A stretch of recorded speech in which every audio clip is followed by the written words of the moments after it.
আচ্ছা, আপনি কি কখনো এমন কাউকে ভালোবেসেছেন যার মুখে ভালোবাসার কথা কখনো শোনা যায়নি, তবু তার নীরবতা আপনার হৃদয়কে কাঁপিয়ে দিয়েছে? আজ আমি আপনাকে শোনাতে চলেছি এমন একটি সম্পর্কের গল্প, যেখানে স্বামী ও স্ত্রী পাশাপাশি থাকেন, অথচ মনে মনে কত দূরে। যেখানে ভালোবাসা আছে, কিন্তু অভিমানের দেয়ালে ঢাকা। যেখানে না বলার ভাষাই হয়ে ওঠে গভীর ভালোবাসার প্রকাশ।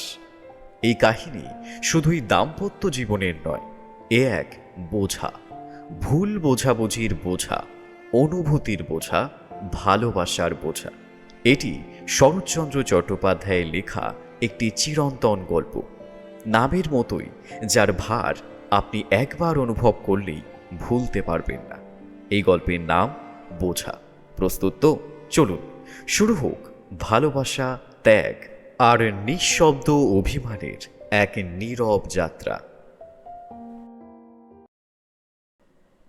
শুনছেন বেঙ্গলি অডিও বুক সিরিজ, আপনার গল্পের নতুন ঠিকানা।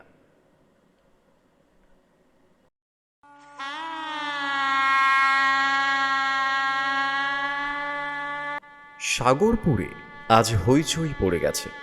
রসুন চৌকি আর ঢাকের আওয়াজে গ্রামটা গম গম করছে। সপ্তাহ ধরে যে কাণ্ড শুরু হয়েছে সেটা গ্রামের লোকজন আর আশেপাশের 4-5 ক্রোশের সবাই জানে। আজ রাজসূয় যজ্ঞে ঢাকঢোলের এমন বিরাট জমায়েত, সানাই দলের এমন দারুণ মিল, কাঁসার বাজনার এমন জোরদার শব্দ দেখা গেছে যে গ্রামের লোক এর আগে এমন কিছু কখনো দেখেনি।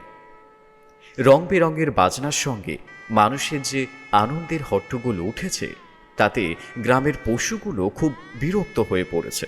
বিশেষ করে গরু বাছুরের দল, ঢাকঢোলের আওয়াজে তাদের কষ্টের আর সীমা নেই। এত হট্টগোলের কারণ একটা 14 বছরের ছেলের বিয়ে।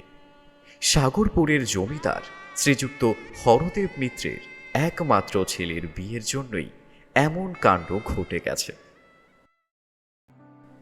হরদেব মিত্র বেশ বড় লোক। বছরে প্রায় 25-26 হাজার টাকা তার আয়। ছেলের নাম শ্রীযুক্ত সত্যেন্দ্র কুমার মিত্র। হেয়ার সাহেবের স্কুলে এন্ট্রান্স ক্লাসে পড়ে। এত কম বয়সে বিয়ের কারণ সত্যেন্দ্রর মায়ের বউমুখ দেখার একটা তীব্র ইচ্ছে। বর্ধমান জেলার দিলজানপুরের জমিদার শ্রীযুক্ত কামাখ্যাচরণ চৌধুরীর ছোট মেয়ে সরলার সঙ্গে সত্যেন্দ্রর বিয়ে হয়ে গেল। রাঙা বউ। সত্যেন্দ্র খুব খুশি। 10 বছরে টুকটুকে ছোট বউটির মুখ দেখে সত্যেন্দ্রর মা খুব খুশি হলেন। বিয়ের পরের বছরই হরদেব বাবু বউকে এনে ফেললেন, কারণ গিন্নির এমন কোনো ইচ্ছে ছিল না যে বউকে বাপের বাড়িতে রেখে দেবেন। তিনি প্রায়ই বলতেন, বিয়ে হলে মেয়েকে আর বাপের বাড়িতে রাখতে নেই। কথাটা খারাপ নয়। সত্যেন্দ্রর পড়াশুনোর সুবিধার জন্য হরদেব বাবুকে বউ নিয়ে কলকাতাতেই থাকতে হতো।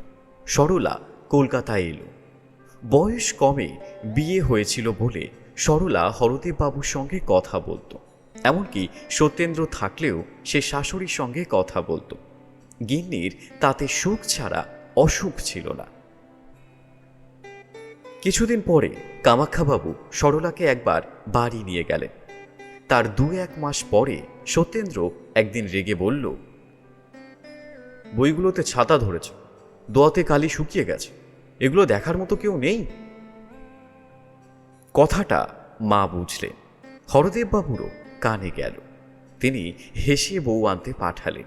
লিখলেন, আমার বাড়িতে বড় গোলমাল হয়ে গেছে, মা ছাড়া বোধ হয় থামবে না, তাই মাকে পাঠিয়ে দাও। আবার সরলা এলো। সত্যর ছোটখাটো কাজগুলো সেই করত। বইগুলো ঝেড়ে মুছে সাজিয়ে রাখা, কলেজের জামা কাপড় ঠিক করে রাখা, মানে তাড়াতাড়িতে 2 হাতে 2 রকমের বোতাম লাগানো, কিংবা খেতে দেরি হয়ে গেছে, কলেজের 1 ঘন্টা যায় সময়ে এক পায়ে কার্পেট আর এক পায়ে বার্নিশ করা জুতো সে না পরিয়ে ফেলে, ফর্সা জামার ওপর ধোপার দোকানে শুভাগমনের জন্য তৈরি চাদরের জুলুম না হয়, এই সব কাজগুলো সরলাই দেখত। সরলা না থাকলে এসব গোলমাল তার প্রায়ই ঘটত। এমন অন্যমনস্ক লোক কেউ কখনো দেখেনি। এসব কাজ সরলা ছাড়া আর কারো দিয়ে হতো না। আর হলেও সত্যেন্দ্রর পছন্দ হতো না বলেও ঠিক, কাজগুলো সরলাই করত। সুশীলা সরলার বড় দিদি, তার ছেলের ভাত। তাই কামাখ্যাবাবু নাতনির অন্নপ্রাশনের জন্য সরলাকে বাড়ি নিয়ে যাওয়ার জন্য কলকাতা এলেন। সরলা দিদি সরলা আর সত্যেন্দ্রকে যাওয়ার জন্য খুব করে চিঠি লিখে অনুরোধ করেছে। বিশেষ করে সরলা প্রায় 3 বছর ধরে দিলজানপুরে যায়নি।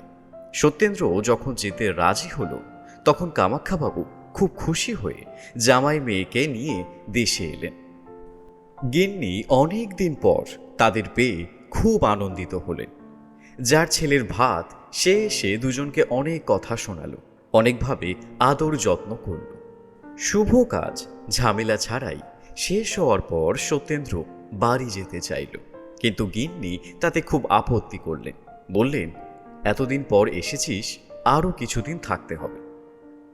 সরলাও ছাড়ল না, তাই আরও 2-4 দিন থাকতে সত্যেন্দ্র রাজি হল। 2-4 দিন কেটে গেল, তবু সরলা ছাড়তে চায় না। কিন্তু না গেলেও চলবে না, পড়াশোনার বড় ক্ষতি হয়।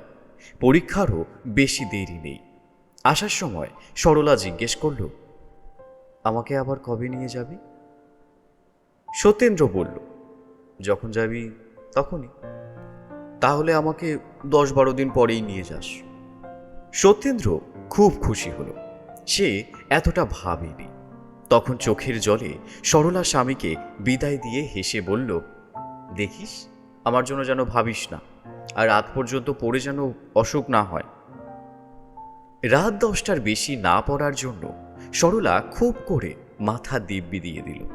কি একটা উদাস মন নিয়ে সত্যেন্দ্র সেদিন কলকাতায় পৌঁছল।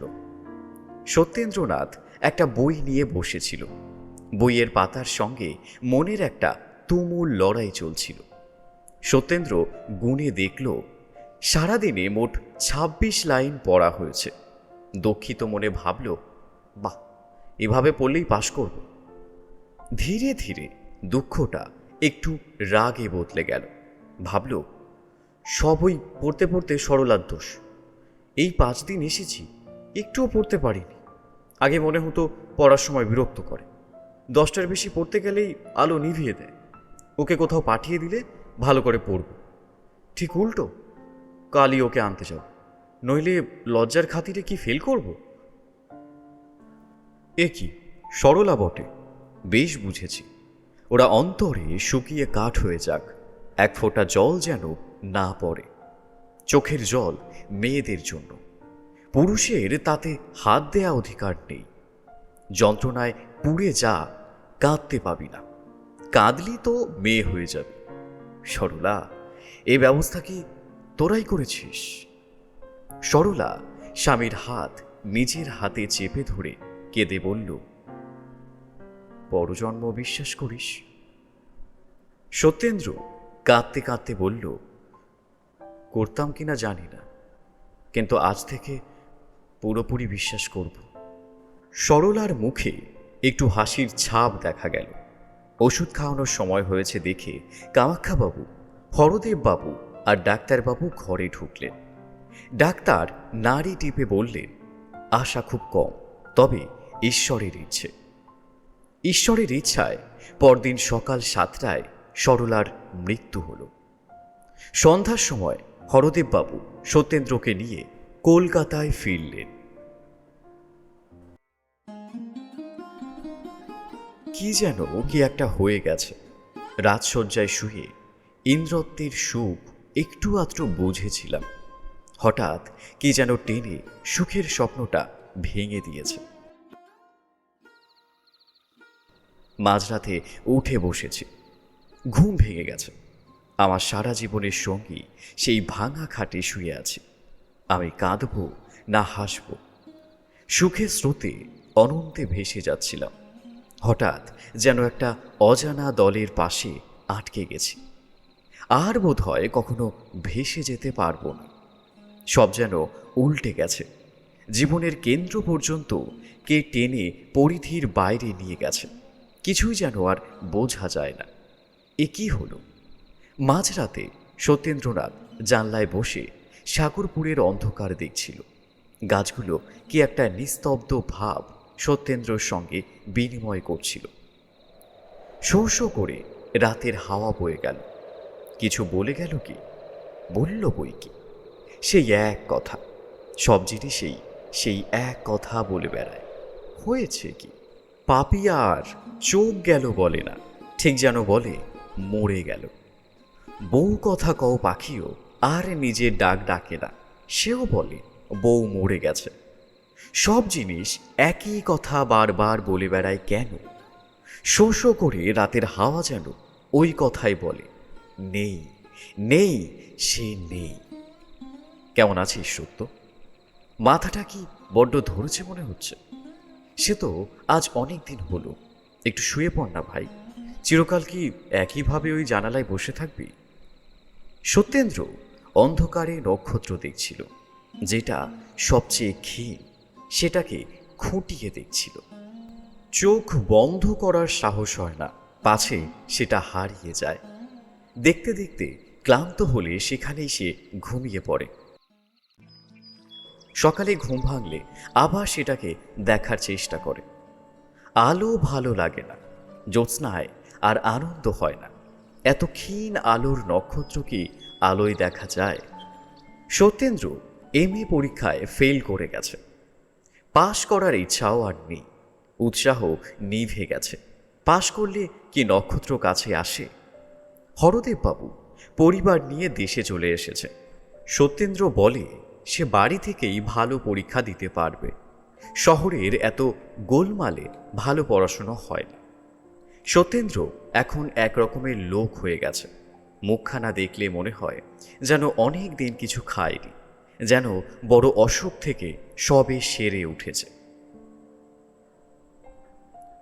দুপুরে সত্য ঘরের দরজা বন্ধ করে ফটোগ্রাফ ঝেড়ে ধুলো পরিষ্কার করে। নিজের পুরনো বইগুলো সাজাতে বসে। হারমোনিয়ামের ঢাকনা খুলে মেছি মেছি পরিষ্কার করে। সরলার পরিষ্কার করা বইগুলো আরও পরিষ্কার করে। ভালো ভালো কাগজ খাম নিয়ে সরলাকে চিঠি লিখে কি একটা শিরোনাম দিয়ে নিজের বাক্সে বন্ধ করে রাখে। সত্যেন্দ্র, তুই একা নোস। অনেকের কপাল তোর মতো অল্প বয়সে পুড়ে যায়। সবাই কি তোর মতো পাগল হয়? সাবধান, সত্য। সবারই একটা সীমা আছে। স্বর্গীয় ভালোবাসারও একটা সীমা ঠিক রাখা আছে। যদি সীমা ছাড়িয়ে যাস কষ্ট পাবি, কেউ রাখতে পারবে না। সত্যেন্দ্রের মা বড় বুদ্ধিমতী। তিনি একদিন স্বামীকে ডেকে বললেন, সত্য আমার কি হয়ে গেছে দেখেছেন? কর্তা বললেন, দেখেছি তো, কিন্তু কি করি? আবার বিয়ে দিন, ভালো বউ হলে সত্য আবার হাসবে, আবার কথা বলবে। সেদিন সত্য খেতে বসলে মা বললেন, আমার একটা কথা শুনবে? কি? তোমাকে আবার বিয়ে করতে হবে। সত্য হেসে বলল, এই কথা? তা বুড়ো বয়সে আবার এসব কেন? মা আগে থেকেই চোখে জল জমিয়ে রেখেছিলেন, সেগুলো এখন কথা না বলে ঝরতে শুরু করল। চোখ মুছে বলল, বাবা, এই 21 বছরে কেউ বুড়ো হয় না। কিন্তু সরলার কথা মনে হলে এসব আর মুখে আনতে ইচ্ছে হয় না, কিন্তু আমি আর একা থাকতে পারি না। পরদিন সকালে হরদেববাবু সত্যেন্দ্রকে ডেকে ওই কথাই বললেন। সত্যেন্দ্র কোনো উত্তর দিল না। হরদেববাবু বুঝলেন চুপ থাকাটা রাজি হওয়ার লক্ষণ। সত্যেন্দ্র ঘরে এসে সরলার ফটোর সামনে দাঁড়িয়ে বলল, শুনছিস সর, আমার বিয়ে হবে। ফটোগ্রাফ কথা বলতে পারে না, পারলে কি বলতো? বেশ তো, বলতো কি? সত্যেন্দ্রর এবার কলকাতায় বিয়ে হলো। শুভদৃষ্টির সময় সত্যেন্দ্র দেখল মুখখানি বড় সুন্দর। সুন্দর হোক, তবু সে ভাবল তার মাথায় একটা বোঝা চাপল। বিয়ের পর 2 বছর নলিনী বাপের বাড়িতে রইল। 3য় বছরে সে শ্বশুর বাড়িতে এলো। গিন্নি নতুন বউয়ের চাঁদের মতো মুখ দেখে আবার সরলাকে ভোলার চেষ্টা করলেন, আবার সংসার পাতার চেষ্টা করলেন। রাতে যখন দুজনে পাশাপাশি শুয়ে থাকে তখন কেউ কারো সঙ্গে কথা বলে না। নলিনী ভাবে, কেন অত অযত্ন? সত্য ভাবে, এ কোথাকার কে যে আমার সরলার জায়গায় শুয়ে আছে। নতুন বউ লজ্জায় স্বামীর সঙ্গে কথা বলতে পারে না। সত্যেন্দ্র ভাবে, কথা না বলে ভালোই। একদিন রাতে সত্যেন্দ্রর ঘুম ভেঙে গেলে সে দেখল বিছানায় কেউ নেই। ভালো করে তাকিয়ে দেখল কে একজন জানালায় বসে আছে। জানালা খোলা, খোলা পথে জ্যোৎস্নার আলো ঢুকছে। সেই আলোয় সত্যেন্দ্র নলিনীর মুখের কিছুটা দেখতে পেল। ঘুমের ঘোরে জ্যোৎস্নার আলোয় মুখখানি বড় সুন্দর দেখালো। কান পেতে শুনল নলিনী কাঁদছে। সত্য ডাকল, নলিনী। নলিনী চমকে উঠল। স্বামী ডেকেছে। অন্য মেয়ে কি করতো জানি না, কিন্তু নলিনী আস্তে আস্তে এসে কাছে বসল। সত্যেন্দ্র বলল, কাঁদছো কেন? চোখের জল দ্বিগুণ হয়ে ঝরতে লাগলো। তার 16 বছর বয়সে স্বামীর এই আদরের কথা। অনেকক্ষণ কেঁদে চোখ মুছে আস্তে আস্তে বলল, তুমি আমাকে দেখতে পারো না কেন? কি জানি কেন। সত্যরও বড় কান্না আসছিল। তা থামিয়ে বলল, দেখতে পারি না তোমাকে কে বলল? তবে যত্ন করতে পারি না। নলিনী চুপ করে সব কথা শুনতে লাগলো। সত্যেন্দ্র কিছুক্ষণ চুপ থেকে বলল, ভেবেছিলাম এ কথা কাউকে বলবো, কিন্তু না বলেও কোনো লাভ নেই। তোমাকে কিছু লুকোবো না। সব কথা খুলে বললে বুঝতে আমি এমন কেন। আমি এখনো সরলাকে, আমার আগের বউকে ভুলতে পারিনি। ভুলবো এমন ভরসাও করি না, ইচ্ছাও করি না। তুমি হতভাগার হাতে পড়েছ। তোমাকে কখনো সুখী করতে পারবো এই আশা মনে হয় না। নিজের ইচ্ছায় তোমাকে বিয়ে করিনি। নিজের ইচ্ছায় তোমাকে ভালোবাসতে পারবো না। গভীর রাতে দুজনে অনেকক্ষণ এভাবে বসে রইল। সত্যেন্দ্র বুঝতে পারল নলিনী কাঁদছে। সে কাঁদছিল কি? একে একে সরলার কথা মনে পড়তে লাগলো। আস্তে আস্তে সেই মুখখানি হৃদয়ে জেগে উঠল। সেই নিতে এসেছ মনে পড়ল। অনাহত চোখের জল সত্যেন্দ্র চোখ বন্ধ করল। তারপর গাল বেয়ে আস্তে আস্তে ঝরে পড়ল। চোখ মুছে সত্যেন্দ্র আস্তে আস্তে নলিনীর 2 হাত নিজের হাতে নিয়ে বলল, কেঁদো না নলিনী। আমার হাত কি? দিনরাত অন্তরে আমি কি যন্ত্রণায় যে ভুগি তা কেউ জানে না। মনে বড় কষ্ট। এই কষ্ট যদি কখনো যায় তাহলে হয়তো তোমাকে ভালোবাসতে পারব, হয়তো তোমাকে আবার যত্ন করতে পারব। এই দুঃখ ভরা স্নেহ মাখা কথার দাম কজন বোঝে? নলিনী বড় বুদ্ধিমতী। সে স্বামীর কষ্ট বুঝল।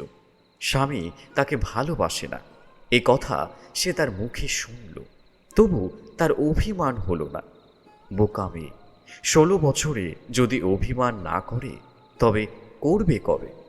কিন্তু নলিনী ভাবল, অভিমান আগে না স্বামী আগে। সেদিন থেকে কি করলে স্বামীর কষ্ট যায় এটাই তার একমাত্র ভাবনার বিষয় হল।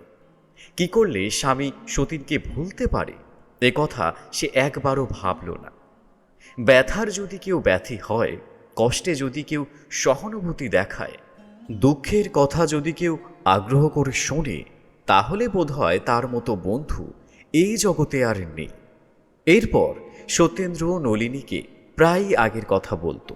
কত রাত দুজনের সেই একই কথায় শেষ হতো। সত্যেন্দ্র যে শুধু বলতো তা নয়, নলিনী আগ্রহ নিয়ে স্বামীর আগের ভালোবাসার কথা শুনতে ভালোবাসত। 2 বছর কেটে গেছে। নলিনীর বয়স এখন 18। তার আর আগের মতো কষ্ট নেই।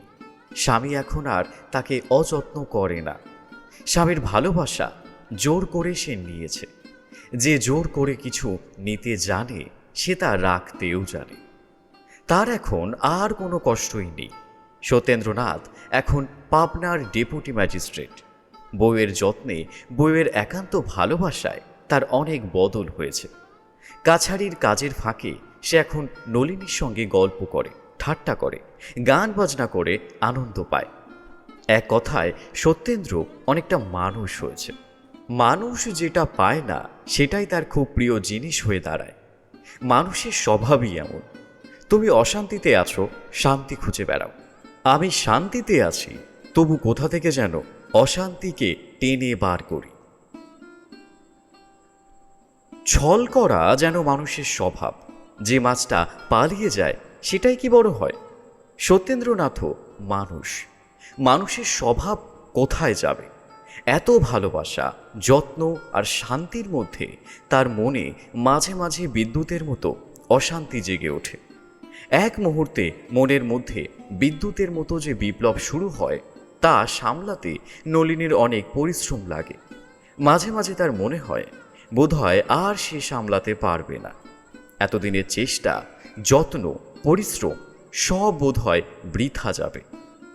নলিনীর একটুখানি ভুল দেখলেই সত্যেন্দ্র ভাবে সরলা থাকলে বোধহয় এমনটা হতো না। হতো কি না ভগবান জানেন। হয়তো হতো না, হয়তো এর চেয়ে 4 গুণ হতো। কিন্তু তাতে কি, সে মাছ তো পালিয়ে গেছে। সত্যেন্দ্র এখনও সরলাকে ভুলতে পারেনি। কাছারি থেকে এসে যদি নলিনীকে না দেখতে পায় তখনই মনে করে কি আর কি। নলিনী বড় বুদ্ধিমতী। সে সবসময় স্বামীর কাছে থাকে, কারণ সে জানত এখনও তারা সরলাকে ভোলেনি। একেবারে ভুলে যান এই ইচ্ছে নলিনীর কখনো মনে হয় না। তবে বিনা কারণে মনে করে কষ্ট না পান এজন্যই সে সবসময় কাছে থাকত, যত্ন করত। না ভুলুন, কিন্তু তাকে তো অযত্ন করেন না। এটাই নলিনীর কাছে অনেক। গোপীকান্ত রায় পাবনার একজন নামকরা উকিল। কলকাতায় তার বাড়ি নলিনীদের বাড়ির কাছে। কি একটা সম্পর্ক থাকায় নলিনী তাকে কাকা বলে ডাকে। রায় খুড়িমা প্রায় রোজই সত্যেন্দ্রর বাড়ি বেড়াতে আসে। গোপীবাবুও প্রায় আসেন। গ্রাম সম্পর্কে খুড়শ্বশুরকে সত্যেন্দ্রনাথ খুব মান্য করে। সত্যেন্দ্রর বাসা তার বাড়ি থেকে দূরে হলেও দুই পরিবারের বেশ মেলামেশা হয়ে গেছে। নলিনীও মাঝে মাঝে কাকার বাড়ি বেড়াতে যায়, কারণ একই কাকার বাড়ি, তার ওপর গোপীবাবুর মেয়ে হেমার সঙ্গে তার বড় ভাব। ছোটবেলার সখী, কেউ কাউকে ছাড়তে চায় না। সেদিন তখন 12টা বেজে গেছে। সত্যেন্দ্র কাছারি চলে গেছে। কোনো কাজ নেই দেখে নলিনী ছবি আঁকতে বসল, কিন্তু তখনই গড় গড় করে একটা গাড়ি ডেপুটি বাবুর বাড়ির সামনে এসে থামল। কে এলো? হেমা বুঝি? আর ভাবতে হলো না। হইচই করতে করতে হেমাঙ্গিনী এসে হাজির হলো। হেমা এসেই নলিনীর চুল ধরল, বলল, আর লেখাপড়া দরকার নেই, ওঠ, আমাদের বাড়ি চল, কাল দাদার বউ এসেছে। নলিনী বলল, বউ এসেছে? সঙ্গে আনলি না কেন? হেমা বলল, তা কি হয়, নতুন এসেছে, হঠাৎ তোর এখানে আসবে কেন? নলিনী বলল, আমি তবে যাব কেন? হেমঙ্গিনী হেসে বলল, তোর ঘাড় যাবে, এই আমি টেনে নিয়ে যাচ্ছি। চুল ধরে টেনে নিয়ে গেলে নলিনী কেন, অনেককেই যেতে হতো। নলিনীকেও যেতে হলো। যেতে নলিনীর বড় আপত্তি ছিল, কারণ ওদের বাড়ি গেলে ফিরতে দেরি হতো। 2-1 দিন নলিনীর বাড়ি ফেরার আগেই সত্যেন্দ্র কাছারি থেকে ফিরেছিলেন। সেরকম অবস্থায় সত্যেন্দ্র বড় অসুবিধে হতো। তিনি কিছু মনে করুক আর না করুক, নলিনীর বড় লজ্জা করত। কারণ সে জানত কাছারি থেকে ফিরে তার হাতের হাওয়া না খেলে স্বামীর গরম ছুটত না। ভগবানের ইচ্ছে অনেক চেষ্টা করেও আজ নলিনী 7টার আগে ফিরতে পারল না। এসে দেখল সত্যেন্দ্র খবরের কাগজ পড়ছে, তখনও কিছু খায়নি। খাওয়ানোর ভার নলিনী নিজের হাতেই রেখেছিল। কাছে গেলে সত্যেন্দ্র হাসল, কিন্তু সে হাসি নলিনীর ভালো লাগল না। সে ভেতরে শিউরে উঠল। আসন পেতে নলিনী জল খাওয়াতে চেষ্টা করল, কিন্তু সত্যেন্দ্র কিছুই ছুঁল না। খিদে একেবারেই নেই। অনেক সাধাসাধি করেও সে কিছু খেল না। নলিনী বুঝল এ অভিমান কেন। আজ হেমাঙ্গিনীর শ্বশুরবাড়ি যাবে। তার স্বামী উপেন্দ্রবাবু তাকে নিতে এসেছেন। নলিনী অনেক দিন হেমার সঙ্গে দেখা করতে যায়নি, তাই আজ হেমা অনেক দুঃখ করে তাকে যেতে চিঠি লিখেছে। নলিনী প্রতিজ্ঞা করেছিল স্বামীর অনুমতি ছাড়া সে আর কোথাও যাবে না, কিন্তু আজ সে প্রতিজ্ঞা রাখতে গেলে প্রিয় সখীর সঙ্গে আর দেখা হয় না। নলিনী বড় মুশকিলে পড়ল। হেমা লিখেছে তারা 3টি ট্রেনে রওনা হবে, তাহলে স্বামীর অনুমতি নেওয়া কি করে হয়? অনেক ভাবনা চিন্তার পর নলিনী যাওয়াই ঠিক করল। যাওয়ার সময় দাসীকে বলে দিল যেন ঠিক 3টের সময় রায়দের বাড়িতে গাড়ি পাঠানো হয়। গাড়ি পাঠানোও হয়েছিল, কিন্তু হেমার 3টে ট্রেনে যাওয়া হলো না। তাই সে নলিনীকে কিছুতেই ছেড়ে দিল না। অনেক জেদ করেও সে হেমার হাত এড়াতে পারল না। হেমা আজ অনেক দিনের জন্য চলে যাচ্ছে। কতকাল আর দেখা হবে না, সহজে কে ছেড়ে দেয়? বাড়ি ফিরতে দেরি হলে স্বামী রাগ করবে, এ কথা বলতে নলিনীর লজ্জা হচ্ছিল। সহজে এ কথা কে বলতে চায়? এ হীনতা কে মানতে চায়, বিশেষ করে এই বয়সে? শেষে সে কথাও সে বলল, কিন্তু হেমা তা বিশ্বাস করল না। সে হেসে বলল, বোকা, বুঝিস না, রাগারাগির ব্যাপার আমি ঢের বুঝি। উপিনবাবুও অনেক রাগ করতে জানে। কথাটা হেমা হেসে উড়িয়ে দিল, কিন্তু নলিনী মনে মনে কষ্ট পেল। সবার স্বামী কি এক ছাঁচে করা? সবাই কি উপিনবাবুর মতো? নলিনী যখন ফিরল তখন রাত 10টা বেজে গেছে। এসে শুনল বাবু বাইরে শুয়েছে। মাতঙ্গিনী ওরফে মাতু নলিনীর বাপের বাড়ির ঝি। সে নলিনীর সঙ্গে এসেছিল। অনেক দিনের লোক। বিশেষ করে সে নলিনীকে খুব ভালোবাসত। তাই সে নলিনীকে আজ বেশ কিছু কথা শুনিয়ে দিল। বাড়ির মধ্যে সেই শুধু জানত সত্যবাবু খুব রেগে গিয়ে বাইরে শোয়ার আদেশ দিয়েছিল। গভীর রাতে যখন বিছানায় শুয়ে চোখ বন্ধ করে সত্যেন্দ্রনাথ আগে স্মৃতি জাগানোর চেষ্টা করছিল, যখন সেই অনেক দিন আগের প্রফুল্ল কমলের মতো সরলার মুখের সঙ্গে নলিনীর মুখের একটা মিল আছে কিনা ভাবছিল, যখন সরলার ভালোবাসার কাছে নলিনীর ভালোবাসাকে সাগরের কাছে গোশপদের জল ভাবতে মনে ঝড় উঠেছিল, তখন আস্তে আস্তে দরজা খুলে নলিনী ঘরে ঢুকল। সত্যেন্দ্র তাকিয়ে দেখল নলিনী। নলিনী এসে সত্যেন্দ্রর পায়ের কাছে বসল। সত্যেন্দ্র চোখ বন্ধ করল। অনেকক্ষণ এভাবেই কেটে গেল দেখে সত্যেন্দ্রনাথ বিরক্ত হল।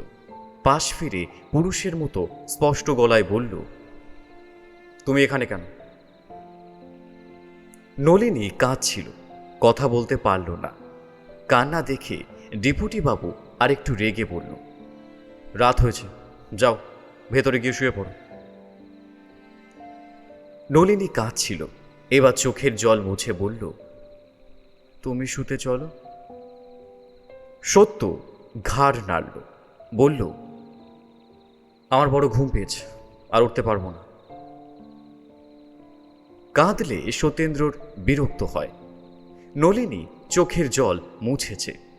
স্বামীর কাছে আর সে কাঁদবে না। আস্তে আস্তে পায়ে হাত রেখে নলিনী বলল, এবার আমাকে মাফ করো, এখানে তোমার বড় কষ্ট হবে, ভেতরে চলো।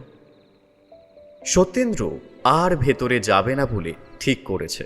সে বলল, কষ্টের কথায় এত রাতে আর ভেবে কাজ নেই, তুমি শুয়ে পড়ো, আমিও ঘুমোই। নলিনী সত্যেন্দ্রকে চিনত। সারা রাত সে নিজের ঘরে বসে কেঁদে কাটাল। বলি, ও হেমাঙ্গিনী, একবার দেখে গেলি না? রাগারাগির ব্যাপার তুই ভালো বুঝিস, একবার মিটিয়ে দিবি নাকি? পরদিনেও সত্যেন্দ্র বাড়ির ভিতরে এলো না, আর নলিনীর সঙ্গে দেখা করল না। নলিনীর একটা চিঠি মাতু সত্যেন্দ্রর হাতে দিয়েছিল। সে সেটা না পড়েই মাতঙ্গিনীর সামনে ছিঁড়ে ফেলে বলল, এসব আর এনো না। 4-5 দিন পরে একদিন নলিনীর বড় দাদা শ্রীযুক্ত নরেন্দ্রনাথ পাবনায় এসে পৌঁছলেন। হঠাৎ দাদাকে দেখে নলিনী খুব খুশি হল, কিন্তু ততটাই অবাক হল। দাদা যে! নরেন্দ্রবাবু নলিনীর সঙ্গে দেখা করে হেসে বললেন, বাড়ি যাওয়ার জন্য এত ব্যস্ত হয়েছিস কেন বোন? ব্যস্ত? কথাটার মানে নলিনী তখনই বুঝে ফেলল। হেসে বলল, তোমাদের যে অনেকদিন দেখিনি। যেদিন স্বামীর পায়ে মাথা ঠেকিয়ে নলিনী দাদার সঙ্গে গাড়িতে উঠল, সে রাতে সত্যেন্দ্রনাথ একটুও ঘুমোতে পারল না। সারা রাত ধরে সত্যেন্দ্র ভাবছিল এতটা না করলেও চলত। অনেকবার সত্যর মনে হয়েছিল এখনো সময় আছে, এখনো গাড়ি ফিরিয়ে আনি। কিন্তু হায় রে অভিমান, তার জন্যই নলিনীকে ফিরিয়ে আনা হলো না। যাওয়ার সময় মাতুর সঙ্গে গিয়েছিল, সেই শুধু যাওয়ার আসল কারণ জানত। নলিনী মাতুকে খুব করে বলে দিয়েছিল যেন সে বাড়িতে কোনো কথা না বলে। নলিনী মনে করল এ কথা ফাঁস করলে স্বামীর বদনাম হবে। ভালো হোক আর মন্দ হোক, তার স্বামীকে লোকে খারাপ বলবে। বাপের বাড়ি গিয়ে নলিনী বাবা মায়ের পায়ে হাত দিল, ছোট ভাইটাকে কোলে নিল। শুধু সে হাসতে পারল না। মা বললেন, নলিনী আমার একদিনের গাড়ির পরিশ্রমে একেবারে শুকিয়ে গেছে, কিন্তু সে শুকনো মুখ আর ফুরফুরে হলো না। পৃথিবীতে প্রায়ই দেখা যায় একটা ছোট্ট কারণ থেকে বড় বিপদ ঘটে। শূর্পণখার একটু মনের চাঞ্চল্যই সোনার লঙ্কা ধ্বংসের কারণ হয়েছিল। সামান্য রূপের লোভে শুধু ত্রয়নগর ধ্বংস হয়ে গেল। মহান রাজা হরিশ্চন্দ্র খুব ছোট কারণেই এমন বিপদে পড়েছিলেন। জগতে এমন উদাহরণ কম নয়। এখানেও একটা ছোট্ট অভিমানে বড় বিপত্তি ঘটে গেল। সত্যেন্দ্রনাথের দোষ দেব কি? নলিনী কখনো অভিমান করেনি। স্বামীর কষ্টের কথা ভেবে সে চুপচাপ সব সহ্য করত। আর পারল না। সে ভাবল, এই ছোট কারণে যে স্বামীর দ্বারা ত্যাগ করা হয়, সে মরে না কেন? দারুণ অভিমানে নলিনী শুকোতে লাগল। ওদিকে সত্যেন্দ্রর অভিমান ফুরিয়ে গেছে। এক মুহূর্ত না থাকলে যার চলে না, তার এই মিথ্যে অভিমান কতদিন থাকে? অভিমান বড় কষ্টের কারণ হয়ে দাঁড়িয়েছে। সত্যেন্দ্র প্রতিদিন তাকিয়ে থাকে, আজ হয়তো নলিনীর চিঠি আসবে, হয়তো সে লিখবে, আমায় নিয়ে যাও। সত্যেন্দ্র ভাবে, তাহলে মাথায় করে নিয়ে আসব, আর কখনো এমন অন্যায় ব্যবহার করব না। কিন্তু ভাগ্য কে পারবে? যা হওয়ার তাই হবেই। তুমি আমি ছোট প্রাণী মাত্র। আজ কাল করে 6 মাস কেটে গেল, হতবাগিনী কোনো কথা লিখল না। পাপী সত্যেন্দ্রনাথ ভাঙল, কিন্তু মোচকাল না। 6 মাস কেটে গেল। ধীরে ধীরে সত্যেন্দ্রনাথের অসহ্য হল। হারিয়ে যাওয়া অভিমান আবার জেগে উঠল। রাগ এসে তাতে যোগ দিল। ভালো মন্দ বোধ নেই এমন সত্যেন্দ্রনাথ নিজের দোষ দেখল না। ভাবল, যার অহংকার এত, তার প্রতিশোধও তেমন দরকার। কেউই নিজের দোষ দেখল না। সেই আধখোলা হৃদয় দুটো আবার চিরকালের জন্য আলাদা হয়ে গেল। যৌবনের শুরুতে সংকুচিত লতাকে কে টেনে বাড়িয়েছিল, কিন্তু আর সইতে পারে না। এবার ছিঁড়ে যাওয়ার জোগাড় হল। সত্যেন্দ্রনাথ, তার দোষ দিই না, তারও দিই না। দুজনেই ভুল করেছ, দোষ করনি। ভুল দেখাতে পারলে কার আত্মগ্লানি বেশি হতো তা ভগবানই জানেন। আমরাও বুঝতে পারতাম না, তোমরাও পারতে না।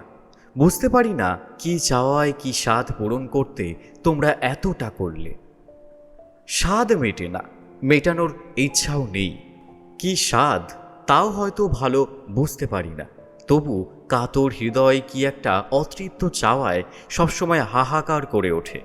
কি যে হয়, কেন যে অদৃশ্য গতি ওই লক্ষ্যহীন প্রান্তে চলে, কিছুতেই তা বোঝা যায় না। যা ঘটার তা ঘটবে, ইচ্ছে থাকলেও মনের সঙ্গে লড়ে তাকে অপরাধ থেকে ছাড়তে পারবো কি? এমন রূপগুণের বউ ছেলের পছন্দ হয় না। গিন্নির বড় দুঃখ, এমন চাঁদমুখো বউ নিয়ে ঘর করতে পারল না ভেবে গিন্নি খুব মন মরা হয়ে আছে। মায়ের শত চেষ্টাতেও ছেলের মত ফিরল না। এখন আর উপায় কি? ছেলেরই যদি পছন্দ না হলো, তখন কিসের বউ? ছেলের আদরেই তো বউয়ের আদর। আর আমারই বা হাত কি? নিজে দেখে শুনে বিয়ে করলে আমি কি আটকাতে পারি? এসব মৃদু কথা বলতে বলতে গিন্নি অভ্যাস মতো বরণডালা সাজাতে বসলে। 2 বছর আগে হরদেব বাবুর মৃত্যু হয়েছিল। সে কথা মনে পড়ল, চোখে জল এলো। আবার নলিনীর কথা মনে পড়ল, জল আরও বাড়ল। কি জানি কেমন বউ আসবে। কর্তা বেঁচে থাকলে বোধ হয় পরা কপালির এ দশা দেখতে হতো না। সত্যেন্দ্র বিয়ে করে এলো। মা বউকে বরণ করে ঘরে তুললেন। আবার পোড়া চোখে জল এলো। জল মুছতে মুছতে বললেন, চোখে কি পড়েছে? শুধু জল আসছে। গিরিবালা বড় মুখ খোলা মেয়ে। বিশেষ করে নলিনীর সঙ্গে তার খুব ভাব ছিল। সে বলে ফেলল, এই বয়সে 3 বার, আর কতবার চোখে কি পড়বে কে জানে। কথাটা গিন্নি শুনলেন, সত্যরও কানে গেল। কাল তার সাধের ফুলশয্যা। কোথা থেকে একটা বেশ জাকালো তত্ত্ব এসেছে। বরকনের ঢাকাই শাড়ি, ধুতি, চাদর এসব বড় সুন্দর। কনের বারাণসী চেলির মতো সুন্দর চেলি গ্রামে এর আগে কেউ দেখেনি। সবাই জিজ্ঞেস করছে কোথাকার তত্ত্ব। একবার ঠোক গিলে বলছেন সত্তরকে একজন বন্ধু পাঠিয়েছে। গিন্নি চোখের জল চেপে, আসল খবর চেপে হাসি কান্না মেশানো মুখে তত্ত্বের মিষ্টি টিষ্টি বিলি করলেন। সবাই যে যার ভাগ নিয়ে চলে গেল। যাওয়ার সময় রাজবালা বলল, বেশ তত্ত্ব করেছে। নৃত্যকালী বলল, তার হবে না, বড়লোক তত্ত্ব পাঠালে এমনই পাঠায়। ধীরে ধীরে এ কথা চাপা পড়ল। যখন যোগমায়া বলল, আচ্ছা আবার বিয়ে করলো কেন? জ্ঞানদা বলল, কি জানি বোন, এমন রূপে গুণে বউ, কে জানে, ওসব বোঝা যায় না। রামমণি নাপিতের মেয়ে, তবে অবস্থা ভালো, দেখতেও খারাপ নয়। শুধু নাকটা একটু চাপা। কেউ কেউ তার চোখেরও দোষ দিত, বলতো হাতির চোখের চেয়েও ছোট।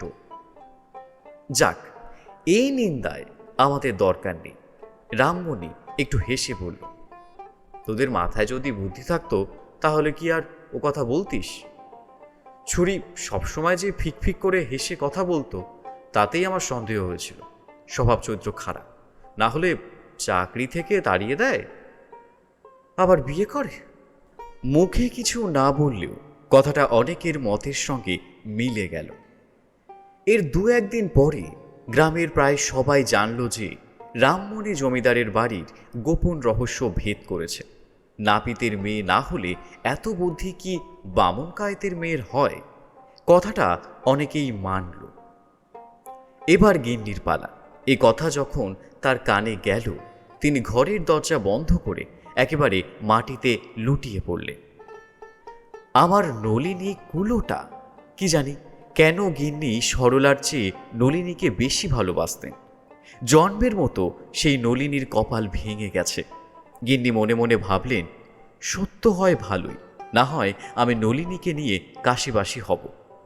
পোড়া কপালের এ জন্মের মতো সব সাধি তো মিটে গেছে। তখন তিনি দরজা খুলে মাতুকে ডেকে আনিয়ে আবার দরজা বন্ধ করলেন। মাতুই তত্ত্ব নিয়ে এসেছিল। দুজনের চোখের জলে অনেক আদান প্রদান হলো। কেমন করে নলিনীর সোনার রং কালো হয়ে গেছে, কি অপরাধে সত্যেন্দ্র তাকে পায়ে ঠেলেছে, কত কাতর কথায় সে ঠাকুরানীকে প্রণাম জানিয়েছে, এসব বিস্তারিত মাতঙ্গিনী ভালো করে গড়গড় করে চোখ মুছতে মুছতে গিন্নিকে শোনালো। শুনতে শুনতে গিন্নির আগের স্নেহ শতগুণ বেড়ে গেল।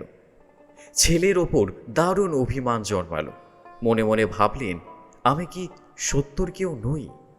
সব কথাই কি আমার উপেক্ষার যোগ্য? আমার কি একটা কথাও থাকবে না? আমি আবার নলিনীকে ঘরে আনব। এমন লক্ষ্মীর কি এ দশা করতে আছে? সেই দিন সন্ধ্যায় মা ছেলেকে ডেকে বললেন, নলিকে নিয়ে এসো। ছেলে ঘাড় নেড়ে বলল, না। মা কেঁদে ফেললেন, বললেন, ওরে, আমার নলিনীর নামে গ্রামময় কলঙ্ক উঠেছে যে, তুই তার স্বামী, তার মান রাখবি না? কিসের কলঙ্ক? এমন করে তাড়িয়ে দিয়ে আরেকটা বিয়ে করলে আমি কার মুখ বন্ধ করব? মুখ বন্ধ করে কি হবে? তবু আনবি না? না। মা খুব রেগে বললে, কতটা রাখতে হবে আর তখন কি কথা বলতে হবে তা তিনি আগে থেকেই ঠিক করে এসেছিলেন, তাই কিছু ভাবতে হলো না। বললেন, তবে কালই আমাকে কাশি পাঠিয়ে দে, আমি এখানে একটু আর থাকতে চাই না। সত্য আর সে সত্য নেই। সরলার আদরের ধন, খেলার জিনিস, শখের জিনিস, অন্যমনস্ক উঁচু মনের সরল হৃদয় হাসি খুশি স্বামী, নলিনীর অনেক যত্নের অনেক কষ্টের মনের মতো সত্যেন্দ্রনাথ আর নেই। সেও বুকে পাথর চাপিয়েছে, লজ্জা শরম ভালো মন্দ জ্ঞান সব হারিয়েছে। সে সহজে বলল, তোমার যেখানে ইচ্ছে হয় যাও, আমি আর কাউকে আনতে পারবো না। সত্যর মুখে এ কথা শুনবেন মা তার স্বপ্নেও ভাবেননি। কাঁদতে কাঁদতে চলে গেলেন। যাওয়ার সময় একবার বললেন, বউ আমার কুলোটা নয়, তা ভালো জানিস। গ্রামের লোকে যা ইচ্ছে বলে, কিন্তু আমি কখনো তা বিশ্বাস করব না। পরদিন পিসিমা সত্যেন্দ্রকে ডেকে বললেন, তোমার এক বন্ধু তোমাকে তত্ত্ব করেছে, দেখেছ কি? সত্য ঘাড় নাড়ল, বলল, না। কে বন্ধু? জানি না, বসো, কাপড়গুলো নিয়ে আসি। কিছুক্ষণ পরে পিসিমা এক গোছা কাপড় নিয়ে এলেন। সত্য দেখল বেশ দামি কাপড়। সে অবাক হলো, কোন বন্ধু পাঠিয়েছে? চিঠিখানা ভালো করে দেখতে দেখতে সে লক্ষ্য করল এক কোণে কি একটা বাঁধা আছে। খুলে দেখল একটা ছোট্ট চিঠি। হাতের লেখা দেখে সত্যেন্দ্রর মাথা ঝাঁ করে উঠল। লেখা আছে, ভগিনী, স্নেহের উপহার ফিরিয়ে দিতে নয়, তোমার দিদি যা পাঠালো নিয়ে নাও। সে রাতের ফুলশয্যা সত্যেন্দ্রর কাছে কাঁটার বিছানা হল। যুবকের অভিমান কোনো ছেলের মধ্যে দেখেছ কি? সত্যেন্দ্রর মতো অভিমান করে এতটা অনর্থ ঘটাতে কোনো ছেলেকে দেখেছ কি? ছোটবেলায় বই নিয়ে খেলতাম বলে বাবার কাছে শাস্তি পেয়েছি। সত্যেন্দ্রনাথ, তুমি হৃদয় নিয়ে খেলেছ, শাস্তি পাবে, ভয় হয় না? তোমরা যুবক, গোটা সংসারটাই তোমাদের সুখের আড্ডা। কিন্তু বলো তো, তোমাদের কারোর কি এমন একটা সময় আসেনি যখন প্রাণটা সত্যিই ভারী লেগেছে, যখন জীবনের প্রতিটা গিট শিথিল হয়ে ক্লান্তভাবে ঝুঁকে পড়তে চেয়েছে? না হয়ে থাকে, একবার সত্যেন্দ্রনাথকে দেখো। ঘৃণা করতে ইচ্ছে হয়, স্বচ্ছন্দে ঘৃণা করো। ঘৃণা করো, সহানুভূতি দেখিও না। পাপী যদি মরে যায়, প্রায়শ্চিত্ত ভোগ করবে কে? সত্যেন্দ্রর ক্লান্ত জীবনের প্রতিটা দিন এক একটা দুঃসহ বোঝা নিয়ে আসে। সারাদিন ছটফট করে যেন সে বোঝা নামাতে পারে না। সত্যেন্দ্রের মাঝে মাঝে মনে হয় যেন তার আগের জীবন সব ভুলে গেছে। শুধু কিছুতেই ভুলতে পারে না তার সাধের নলিনী পাবনায় চরিত্রহীনা হয়েছিল, তাই সে তার স্বামীর কাছে ত্যায্য হয়েছিল। প্রায় 2 মাস কেটে গেল, সত্যেন্দ্রনাথের বিয়ে হয়েছে। আজ একটা চিঠি আর একটা ছোট পার্সেল এসে সত্যেন্দ্রের কাছে পৌঁছল। চিঠিটা নলিনীর দাদা নরেন্দ্রবাবুর। সেটা এই: সত্যেন্দ্রবাবু, বড় অনিচ্ছা থাকিলেও যে আপনাকে চিঠি লিখছি সে শুধু আমার প্রাণের চেয়ে প্রিয় বোন নলিনীর জন্য। মরার আগে সে অনেক করে বলে গেছে যেন এই আংটিটা আপনার কাছে ফেরত পাঠানো হয়। আপনার নাম লেখা আংটিটা পাঠালাম। বোনের ইচ্ছে ছিল এটা আপনার নতুন বউকে পরিয়ে দেন। ভরসা করি তার আশা পূরণ করবেন। আর মরার আগে সে আপনাকে খুব করে মিনতি করে গেছে যেন তার ছোট বোনটার কষ্ট না হয়। শ্রী নরেন্দ্রনাথ। নলিনীর যখন একটা ছোট ছেলে হয়ে মরে যায়, সত্যেন্দ্রনাথ এই আংটিটা তার হাতে পরিয়ে দিয়েছিল। সে কথা মনে পড়ল কি? সত্যেন্দ্রনাথ আর পাবনায় যায়নি। যে কারণেই হোক মাতাজি আর কাশীতে থাকতে পারলেন না। নতুন বউয়ের নাম ছিল বিধু। বিধু বোধ হয় আগের জন্মে নলিনীর বোন ছিল।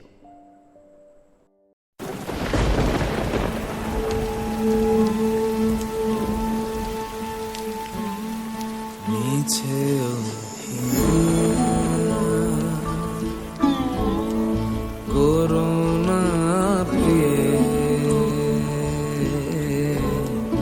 তোমাকে বোঝাই কি কথা দিয়ে